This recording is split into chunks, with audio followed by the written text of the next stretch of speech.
찬송하리로다. 하나님 곧 우리 주 예수 그리스도의 아버지께서 그리스도 안에서 하늘에 속한 모든 신령한 복을 우리에게 주시되 곧 창세전에 그리스도 안에서 우리를 택하사 우리로 사랑 안에서 그 앞에 거룩하고 흠이 없게 하시려고 그 기쁘신 뜻대로 우리를 예정하사 예수 그리스도로 말미암아 자기의 아들들이 되게 하셨으니 이는 그가 사랑하시는 자 안에서 우리에게 거저 주시는 바 그의 은혜의 영광을 찬송하게 하려는 것이라. 오늘 저희가 함께 읽었던 말씀은 저희가 사실은 지지난주 주일 오후 예배 때 나누었던 그런 내용이 중복되는 내용입니다. 그런데 그때 설교하고자 했던 내용이 너무 많아가지고 동일한 본문이지만 좀 그 뒤에 있는 후반부를 중심으로 해서 말씀을 한 번 더 나눴으면 좋겠다라는 생각을 가지고 오늘 말씀을 준비하였습니다. 지난번에 1장 3, 4절을 중심으로 해서 우리를 창세전에 그리스도 안에서 선택하신 그 놀라운 복에 대해서 말씀을 드렸습니다. 혹시 기억나십니까? 네. 그 설교를 다시 해야 될 것 같습니다. 네. 우리를 선택하시고 여기까지 인도하신 것 자체가 복이라는 말씀을 그때 드렸습니다.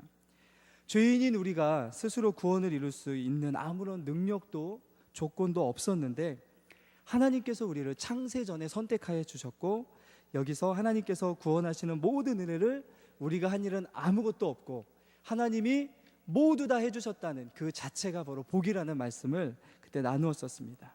그리고 오늘 3절 말씀에 보면 그 복 안에 하나님께서 하늘에 속한 모든 신령한 복을 주셨다라고 되어 있습니다. 우리가 기억해야 되는 것은 복에 초점을 맞추지 마시고 하늘에 속한 신령한이라는 그 구절에 초점을 맞췄으면 좋겠습니다. 하나님이 주시는 복은 이 세상에서 우리가 원하는 복과는 성질이 좀 다릅니다. 물질적이고 세상적인 복을 주신 것이 아니라 하늘에 속한 신령한 복을 주셨다고 이야기하고 있습니다. 하늘에 속한 모든 신령한 복을 우리에게 이미 주셨다라고 말씀하십니다. 이 세상에서 복이라고 할 수 없는 것일 수도 있습니다. 우리가 보기에는 복이 아니라고 생각할 수도 있는 복이 있습니다. 하나님이 주신 복에는요. 그렇지만 하늘에서 보시기에는, 하나님이 보시기에는 복인 것들을 우리에게 주셨습니다. 모두 주셨다고 이야기하십니다. 그리고 이 복을 우리가 지금 성령 안에서 누리도록 인도하여 주시고 계십니다. 이 모든 것이 우리에게 주신 복임을 믿으시기 바랍니다. 근데 오늘 이제 주목해야 될 부분은, 그렇다면 하나님이 우리를 선택하여 주셨는데 그렇다면 그냥 선택하여 주셨겠는가 하는 점이지요. 여러분 아마 마트에 가시면, 마트에 가면 항상 이렇게 시간이 굉장히 빨리 지나가더라고요.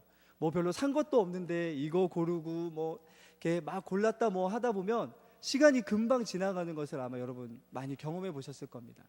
왜 그러냐면 우리가 뭘 사러 갈 때에도 그 사려고 하는 것에 대해서 목적을 가지고 사러 갑니다. 그래서 그 목적에 잘 맞는 것을 고르다 보니까 시간이 금세 이렇게 훌쩍 지나가 버리곤 하는 것을 경험하게 됩니다.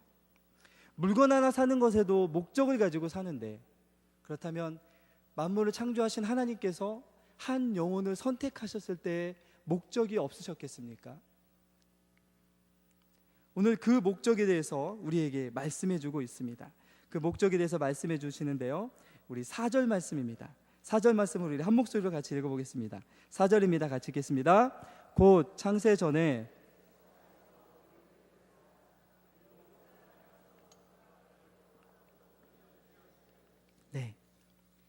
뭘 발견하셨습니까? 제가 발견한 것은 그 앞에라는 단어였습니다. 우리를 선택하셨는데 어디에 세우시려고 우리를 선택하셨냐면 하나님 앞에 세우시려고 선택하셨다는 것입니다. 무슨 이야기냐면, 여러분 아마 로마서 3장 23절을 계속해서 제가 이야기하기 때문에 잘 아실 겁니다. 우리는 죄인이었기 때문에 하나님 앞에 아무도 스스로 설 수 없는 자들이었습니다. 그런데 하나님께서 우리를 그분 앞에 설 수 있도록 해주셨습니다. 그게 우리를 선택하신 목적이라고요. 무엇을 어떻게 하심으로 우리를 세워주셨습니까? 예수 그리스도의 십자가와 부활의 사역을 통해서 우리가 다시금 주님 앞에 설 수 있는 자들로 우리를 세워주셨습니다. 이것이 복이라고요. 마치 에덴 동산에서 아담과 하와가 하나님과 아무런 거리낌 없이 자유롭게 그분 앞에서 뛰놀았던 것처럼, 그분과 교제하였던 것처럼 다시금 우리들을 하나님과 교제할 수 있도록 세워주시고자 하셨던 것이 바로 하나님이 우리를 선택하신 목적이라고 오늘 성경이 분명하게 우리에게 이야기해주고 계십니다. 그런데 어떤 자격으로 서게 하셨는지가 5절에 나와 있습니다. 우리 5절 말씀도 같이 한번 읽어볼까요? 같이 읽겠습니다. 시작. 그 기쁘신 뜻대로 우리를 예정하사 자기의 아들들이 되게 하셨다. 선택하신 목적이 그분 앞에 우리들을 세워주시려고 선택을 하셨는데, 어떤 자격으로 우리를 세우시려고 하셨냐면 하나님의 아들들로 세워주시기 위해서 우리를 선택하셨다고 말씀하고 있습니다.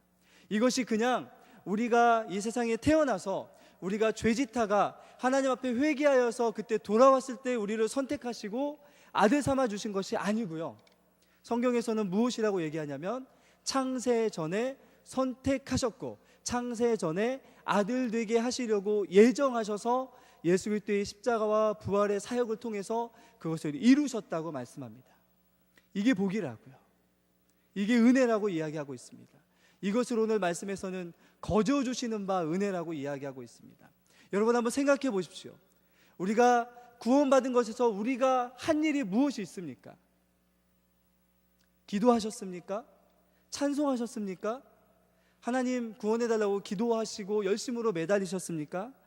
물론 그것도 도움이 될 수 있을지 모르겠습니다. 하지만 하나님 편에서는 그 아무것도 그분이 우리를 구원하시는데 도움을 줄 수 있는 것이 없었습니다. 왜 그러냐면 이미 우리를 창세전에 선택하셨기 때문입니다. 이미 우리를 창세전에 하나님의 아들들 되게 하시겠다고 예정하셨기 때문입니다. 그렇기 때문에 구원에 있어서는 우리가 아무것도 할 수 있는 일이 없었습니다. 온전히 하나님만이 하신 일이십니다. 이제 하나님께서는 예수 그리스도의 십자가를 통해서 우리를 자녀 삼아 주셨습니다. 아들들 되게 하신 거죠.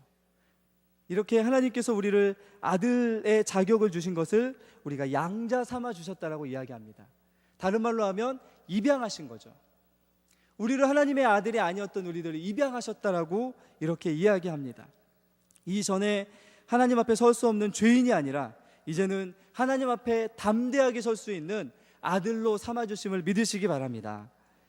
이 복을 우리가 누릴 수 있습니다. 이제 우리는 하나님의 보좌 앞에 대면할 수 있는 그러한 존재가 되었습니다.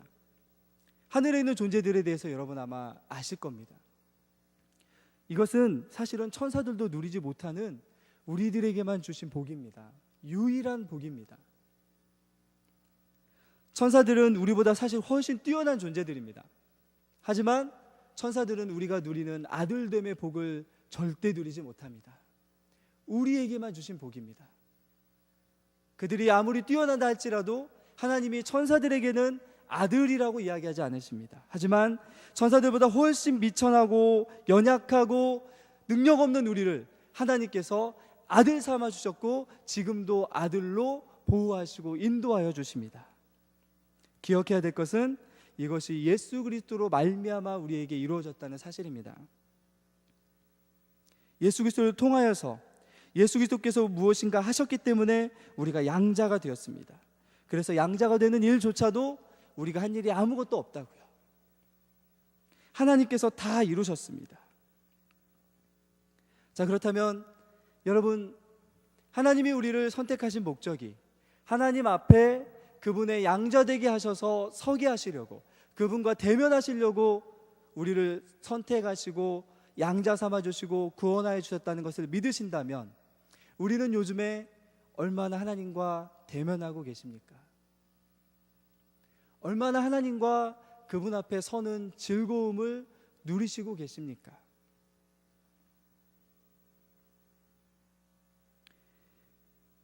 하나님 앞에라는 뜻은 하나님의 임재 안에서라는 뜻입니다. 이제 그분이 우리와 함께 하시는 약속이 이루어졌습니다.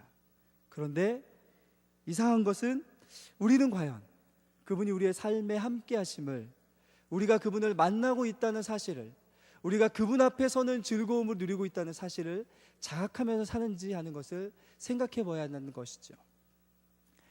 저희 친척 중에 한 분이 청와대 경호실에서 일하시는 분이 계십니다. 그런데 한 10여 년쯤 전에 그 김대중 대통령께서 대통령이실 때 그분의 아들이, 큰아드님을 그 당시에는 현직 대통령의 가족들까지 경호실에서 가족경호원을 붙여가지고 경호했던 적이 있었습니다.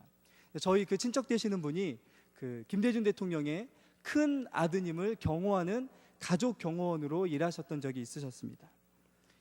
대통령의 아들이기 때문에 이런 특권을 누릴 수 있는 거죠. 그리고 사실은 제가 옆에서 보니까 대통령 아들을 경호하는 그 경호원에게도 엄청난 특권이 따르더라고요. 저희들이 감히 만나보지 못할 분들과 이렇게 서로 교제하고 하는 것을 제가 본 적이 있습니다. 그런데 오늘 말씀에서는 우리에게 이렇게 이야기해 주십니다. 우리들에게 함께 하시는 분은 대통령의 아들 옆에 있는 경호원이 아니다. 우리와 함께 하시는 분은 하나님이시다라고 말씀해 주고 있는 것이죠. 대통령의 아들이 누릴 수 있는 특권과는 비교할 수 없는 특권을 우리가 누리고 있다라고 이야기하고 있습니다. 하나님의 아들로서 누릴 수 있는 특권은 다른 그 어떤 특권과 비교할 수 없는 특권이 무엇이냐면 하나님과 함께 할 수 있는 특권입니다.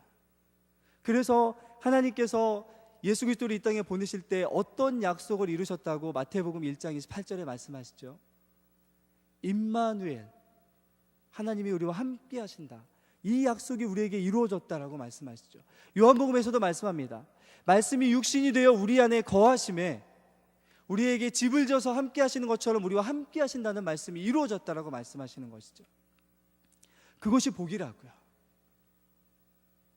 하나님이 우리가 누리고자 하셨던, 하나님이 우리의 삶에 뜻하신 그 복, 그것이 무엇이었냐면 바로 하나님과 함께 할 수 있는 것, 그것을 우리의 삶에 성취하시기를 원하셨던 것입니다. 우리 모든 성도들이 하나님과 함께하는 그 놀라운 축복을 날마다 더하여 누리시기를 간절히 축원합니다. 자, 그렇다면 우리가 하나님 앞에 설 때 하나님은 또한 우리에게 원하시는 모습이 있습니다. 우리 5절 4절 말씀 후반절에 보면 하나님께서 우리에게 이렇게 말씀하십니다. 우리로 사랑 안에서 그 앞에서 어떤 모습이냐면 거룩하고 흠이 없게 하시려고 우리를 선택하셨다고 말씀하고 계십니다. 하나님의 아들들에게 원하시는 모습은 이제 하나님 앞에 서서 거룩하고 흠 없는 자들로 변해가기를 원하시는 것이죠. 무엇을 바라신 거냐면 하나님의 아들들이 되게 하시고 하나님의 아들들에 걸맞게 하나님의 아들답게 살아가기를 원하셨다는 것입니다. 그래서 오늘 말씀해 보면 거룩함과 흠없음을 이야기합니다. 성경에서 하나님의 성품을 가장 특징적으로 이야기하는 것이 거룩과 흠없음입니다. 특별히 베드로전서 1장 19절에 보면 이런 말씀이 있습니다. 오직 흠없고 점없는 어린 양 같은 그리스도의 보배로운 피로 된 것이니라. 히브리서 9장 14절에서도 하물며 영원하신 성령으로 말미암아 흠없는 자기를 하나님께 드린 그리스도의 피가 어찌 너희 양심을 죽은 행실에서 깨끗하게 하고 살아계신 하나님을 섬기게 하지 못하겠느냐. 구원받은 백성들에게 보여주신 예수 그리스도의 모습이 무엇이었냐면 흠없으신 모습이었습니다. 흠없음. 내적으로 변화되는 성품의 변화가 거룩이라고 한다면 외적으로 드러나는 거룩한 모습이 바로 흠없음입니다. 구원받은 백성을 통해서 하나님께서는 거룩의 모습을 원하셨죠. 사실은 예수님께서 사실은 이 거룩을 너무나 원하셨습니다. 그래서 우리에게 가르쳐 주신 그 기도에 보면 여러분 아마 가끔씩 제가 하는데요. 하늘에 계신 우리 아버지여, 이름이 거룩히 여김을 받으시오며. 사실은 이 하나님의 이름을 거룩하게 높여드리기 위해서 예수님께서 이 땅에 오셨습니다. 하나님의 그 거룩이 드러나기를 원하셨고 잃어버렸던 이 땅에서 찾지 못했던 거룩을 이 땅에서 보여주시고 잃어버린 백성들에게 그 거룩을 보여주시기 위해서, 그리고 하나님의 그 잃어버린 거룩의 그것을 다시금 회복시켜 주시기 위해서 예수님께서 희생 제물이 되어주셨던 것이죠. 여러분, 그렇다면 제가 다시 한번 질문하겠습니다. 거룩하게 살아가시는 그 삶이 행복하십니까? 부담 가십니까? 거룩함이 여러분에게 행복함으로 느껴지십니까? 아니면 거룩함이 여러분에게 부담으로 느껴지십니까? 저도 이 말씀을 준비하면서 부담이냐 행복이냐 참 많이 고민이 됐습니다. 그런데 일단은 정답은 행복이어야 되더라고요. 행복이어야 되더라고요. 왜 그러냐면 우리가 이전에 어떠한 존재였는지를 조금만 더 깊이 생각해 보면 이 거룩하게 된다는 사실이 얼마나 큰 행복인지를 알 수 있습니다. 이전에 우리는 거룩함과는 전혀 관계없이 살았던 존재들임을 아마 여러분 아실 겁니다. 그런데 하나님께서 우리 같은 자들 안에서 하나님의 성품인 거룩함이 드러날 수 있도록 우리를 바꾸어 주셨습니다. 하나님의 뜻인 거룩함이 우리의 삶에서 나타날 수 있도록 우리에게 은혜로 허락하여 주신 것이죠.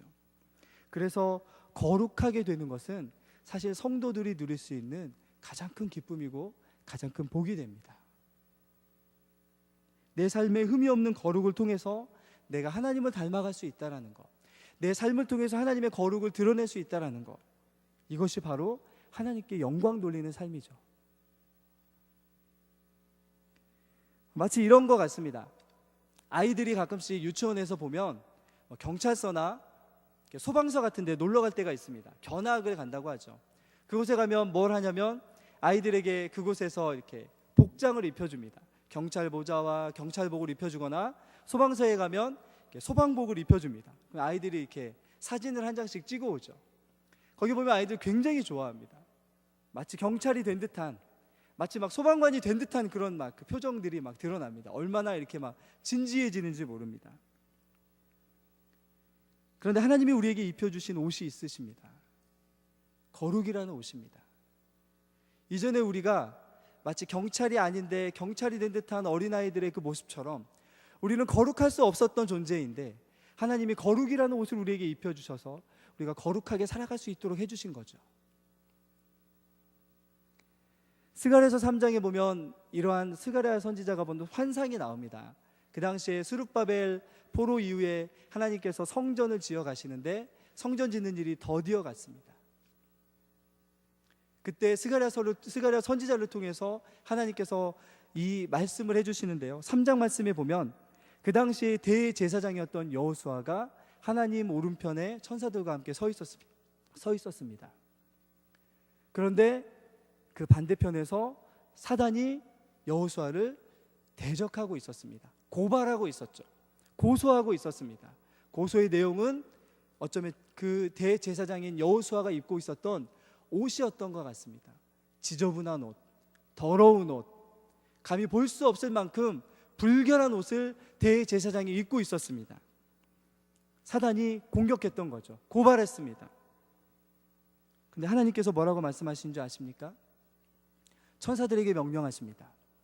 그리고 대제사장 여호수아의 옷을 가서 벗겨라 라고 말씀하시고, 그리고 더러운 죄악을 다 제거해 주라고 선포하십니다. 그리고 다시 아름다운 옷을 입혀주시면서 정결한 관을 머리에 씌워주십니다. 우리가 받은 구원의 모습을 정말 잘 보여주신 환상입니다.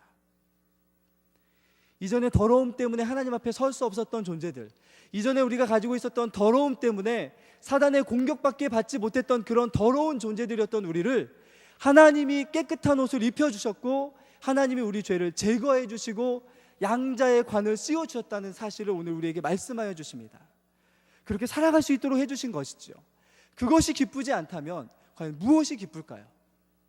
그것이 행복하지 않다면 과연 무엇이 행복할까요? 우리에게 지금 그 옷이 입혀졌다는 사실을 기억하시기 바랍니다. 거룩이라는, 하나님이 입혀주신 거룩이라는 옷을 입고 있습니다. 그분처럼 되어가는 축복을 주신 것이죠. 나를 구원해 주신 것만도 송구한데 하나님을 닮아갈 수 있도록 해주신 은혜를 주신 것이죠. 하나님의 성품을 닮아가고 예수님이 누리셨던 소망, 예수님이 누리셨던 사랑, 예수님이 누리셨던 평강을 누릴 수 있도록 우리에게 허락하여 주신 것이죠. 내 삶에서 예수 그리스도의 성품이 드러날 수 있는 은혜를 주신 것이죠. 거룩은 기쁜 것입니다. 부담이 아닙니다. 로마서 8장 29절에 하나님께서 우리를 이렇게 선택하셨다고 다시 말씀하십니다. 하나님이 미리 아신 자들로 또한 그 아들의 형상을 본받게 하기 위하여 미리 정하셨다. 거룩을 다른 말로 한다면 예수 그리스도, 하나님의 아들의 형상을 본받는 것입니다. 흠없으셨던 그분을 본받는 것이죠. 사도 베드로는 이것을 다른 말로 이렇게 표현합니다. 우리를 신의 성품에 참여하도록 불러주셨다고 말씀합니다. 이전에 우리가 꿈꾸지 못했던 삶을 살게 하시는 거죠. 신의 성품이 우리 안에 나타날 수 있는 은혜를 우리에게 허락하신 거죠. 우리의 성품이 드러나는 것이 아니라, 우리의 정욕이 드러나는 것이 아니라, 정과 욕심을 십자가에 못 박고 이제는 신의 성품, 하나님의 성품이 우리에게서 드러나도록 선택하신 존재들이 우리이고, 양자 삼아주신 분들이 우리이고, 그리고 그분 앞에 서서 살아갈 수 있도록 은혜 주신 분이 우리라는 사실을 기억하시기를 간절히 소망합니다. 그 안에서 기쁨을 누릴 수 있는 것이죠. 그 안에서 하늘의 신령한 복을 누릴 수 있는 것이죠. 그리고 그러한 삶을 살아가도록 노력하는 이들에게 하나님께서 성령의 도우심을 주시는 것이죠.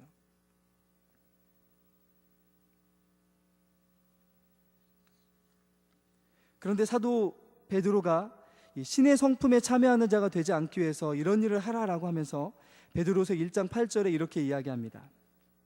이런 것이 너희에게 있어 흡족한즉 너희로 우리 주 예수 그리스도를 알기에 게으르지 않고 열매 없는 자가 되지 않게 하려니와 이런 것이 없는 자는 맹인이라.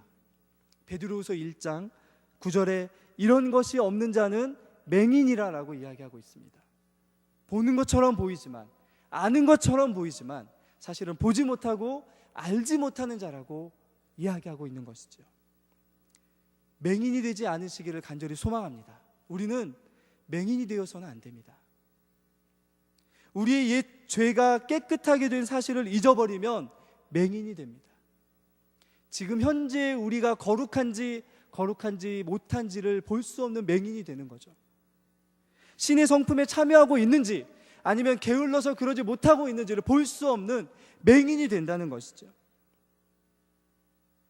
그런데 문제는 거룩하고 흠없는 삶은 우리에게 자연스럽게 나타나야 된다는 것입니다. 아니, 나타나게 되어 있습니다. 거룩하고 흠없는 삶은 우리에게 자연적으로 나타나게 되어 있습니다. 하나님이 목적하신 것이기 때문에, 그것이 하나님의 뜻이기 때문에 우리에게 반드시 이루어지게 되어 있습니다. 마치 군인에게서 군인의 모습이 드러나듯이, 경찰에게서 경찰의 모습이 드러나듯이 하나님의 자녀들에게서는 거룩함의 모습이 드러나게 되어 있습니다.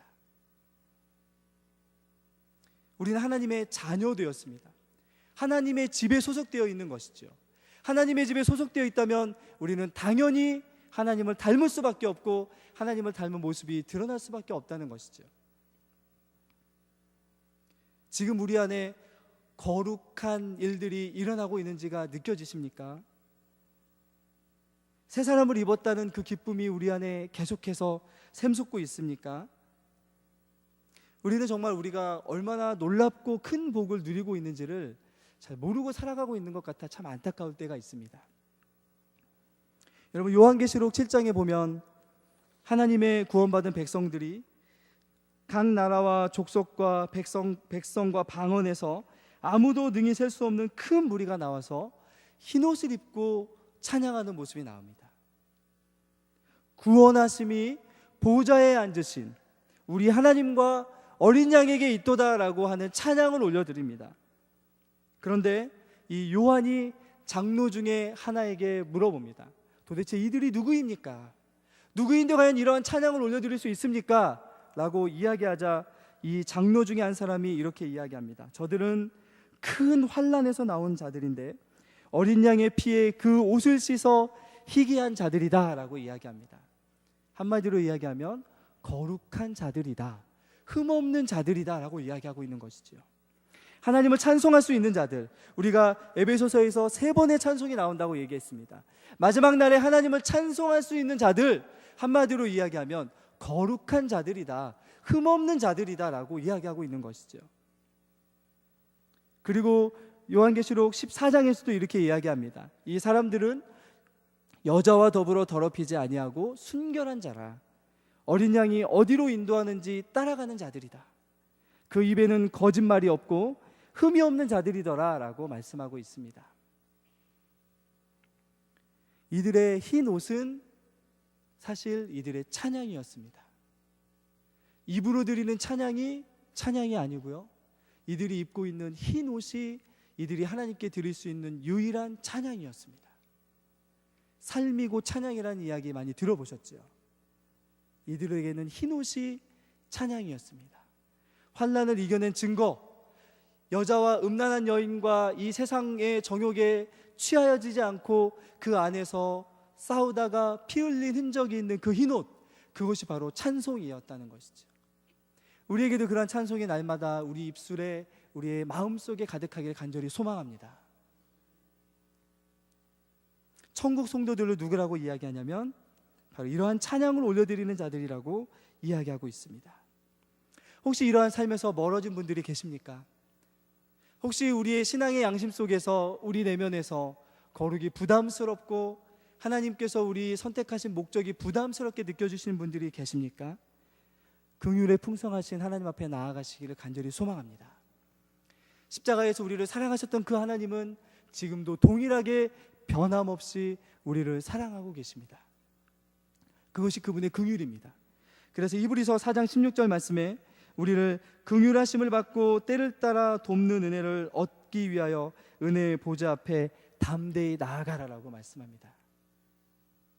양자이기 때문에, 하나님의 자녀이기 때문에 우리는 은혜의 보좌 앞에 담대히 나아갈 수 있습니다. 나아가면 하나님께서 우리의 문제들을 해결하여 주시고 거룩한 기쁜 순례의 길을 걸어갈 수 있도록 우리를 빚어가실 줄 믿습니다. 교회는 이러한 이들이 모여서 함께하는 믿음의 공동체입니다. 에베소서 5장 27절에 교회를 무엇이라고 이야기하냐면, 하나님께서 자기 앞에 영광스러운 교회로 세우사 티나 주름 잡힌 것이나 이런 것들이 없이 거룩하고 흠이 없게 하려 하십니다 라고 교회의 목적을 이야기합니다. 거룩하고 흠이 없게 하시기 위해서 교회를 세우셨습니다. 그리스도를 닮게 하기 위해서 세우신 것이죠. 이러한 삶을 살아가면 살아갈수록 사실은 힘든 것이 아니라 더 기뻐하는 것임을 믿음의 선배들이 보여줍니다. 다윗이 그러더라고요. 시편 73편 25절에 다윗이 이렇게 고백합니다. 주님, 하늘에서는 주 외에 누가 내게 있으리요, 땅에서는 주밖에 나의 사모할 자가 없습니다 라고 고백합니다. 우리 잘 아는 찬송 있으시죠? 사모합니다 몸과 마음을 다해 우리 하나님. 거룩을 사모하는 이들이 하나님을 사모하는 이들입니다. 그게 하나님의 성품이기 때문이죠. 우리를 불러주신 목적이기 때문이죠. 저에게는 요즘에 기도 제목이 하나 있습니다. 무엇이냐면 성령의 인치심이 날마다 제 삶에 가득하기를 위해서 기도하고 있습니다. 하나님의 자녀된 축복이 얼마나 놀라우신 것인지를 날마다 느끼고 누리고 살아갈 수 있게 해달라고 기도하고 있습니다. 어제만 누리고 끝나는 그러한 은혜가 아니라, 과거의 은혜가 아니라 지금 이 순간 쉼없이 그 은혜를 누리게 해주십시오 라고 기도하고 있습니다. 맛보아 알아야 된다라고 말씀하시죠. 지금 이 순간 그 은혜가 우리 안에 느껴질 수 있도록, 붙들어줄 수 있도록 주님의 은혜를 사모하는 것이 요즘에 저의 기도의 제목입니다. 제가 존경하는 A.W. 토저 목사님이라는 미국의 시카고에서 목회하시다가 돌아가신 목사님이 계셨습니다. 그런데 이분은 미국에서 20세기 마지막 선지자라고 불리셨던 분이신데요, 제가 이분의 전기를 읽으면서 정말 큰 감동을 받았던 부분이 있었습니다. 이분은 목양실 옆에 기도실이 따로 있었는데요, 가끔씩 그분을 찾아온 손님들과 함께 그 기도실로 들어가곤 했다고 합니다. 그래서 그 기도실에 들어갔다 나왔던 분들이 뭐라고 고백하냐면, 내 생전에 이런 하나님의 영광을 경험한 적이 없었습니다. A.W. 토저 목사님과 함께 기도하는 그 순간 마치 내가 하늘에 있던 것처럼 하나님의 놀라우신 영광에 내가 압도되어서 고개를 하나님 앞에 숙일 수밖에 없었고 한없이 흐느낄 수밖에 없었고 그분의 영광 앞에 나 자신을 완전히 내어놓을 수밖에 없는 그런 한량없는 은혜를 경험하게 되었습니다. A.W. 토저 목사님은 날마다 기도실에서 그런 하나님의 영광과 거룩을 경험하셨던 분이셨습니다. 그 이후로 그분의 삶이 저의 기도의 제목이 되었습니다. 하나님, 저에게도 그런 영광을 허락하여 주십시오. 기도하는 순간, 말씀을 읽는 순간, 예배드리는 순간 하나님, 그러한 영광을 제가 좀 경험하게 해주십시오. 하나님의 아들들에게 허락하신 그 영광을 저에게도 허락하여 주십시오. 여러분, 이 찬양도 아십니까? 구주를 생각만 해도 내 맘이 좋거든. 그 얼굴 배울 때야 얼마나 좋을까. 제가 대학교 때 훈련받았던 DSM이라는 선교단체가 있습니다. 그곳에서 필리핀 선교를 하는데요, 필리핀 지금 우리 허종봉 선교사님 사역하시는 까비떼주의 다스마리나스에 가면 거기에 조그만 묘비가 있습니다. 평토장한 묘비인데요, 고 이은태 선교사라는 영어로 이렇게 미셔너리 이은태, 은텔이라고 적혀 있습니다. 32살에 돌아가셨습니다. 필리핀에 뼈를 묻겠다고 가셔서 선교 여행팀을 데리고 북부로 선교 여행 갔다가 오던 길에 자동차 사고가 나서 돌아가셨습니다. 요절하신 거죠. 32살에. 그분이 가장 아끼고 가장 사랑하는 찬송이 이 찬송이었다고 합니다. 구주를 생각만 해도 내 맘이 좋거든. 그 얼굴 뵐 때야 얼마나 좋으랴. 저는 그분을 생각하면서 나도 순교자가 돼야겠다 이런 생각은 사실은 감히 엄두도 내지 못했습니다. 하지만 한 가지만은 제 삶에 이루어지기를 간절히 기도했던 기도의 제목이 주님을 생각만 해도 좋게 해주십시오. 구주를 생각만 해도 얼마나 좋을까. 필리핀에 처음 가서 들은 지 15년 정도가 흘렀습니다. 지금도 기도합니다. 구주를 생각만 해도 좋은 인생. 우리의 삶에 우리의 욕심과 우리의 성품이 나타나지 않고 그분의 성품이 나타나는 인생. 그런데 여러분, 이 일이 만약에 천국에서나 일어나는 그러한 일이라고 치부해 버린다면 하나님이 왜 우리를 이 땅에 남겨두셨겠습니까? 그냥 천국으로 데려가시면 되죠. 이 땅에서 이루시기를 원하셨기 때문에, 거룩과 흠없는 삶을 이 땅에서 이루시기를 원하셨기 때문에 이 땅에 우리를 남겨두신 게 아니겠습니까? 그렇다면 이제 우리 사랑하는 모든 서문교회 성도들과 제가 하나님께 드려야 될 유일한 찬송은 이것입니다. 거룩과 흠없는 삶, 거룩과 흠없는 성품, 거룩과 흠없는 예배가 우리의 서문을 통해서 다시금 주님께 올려드리기를 간절히 소망합니다. 그래서 이 우리의 모습을 통해서 하나님의 그 놀라우신 기쁨이 회복되고 또 창세전에 선택하시고 자녀 삼아주신 그 신령한 복을 마음껏 누리면서 교회를 섬기고 교회 안에 함께 교제할 수 있는 귀한 은혜가 있기를 예수 그리스도의 이름으로 간절히 축원합니다.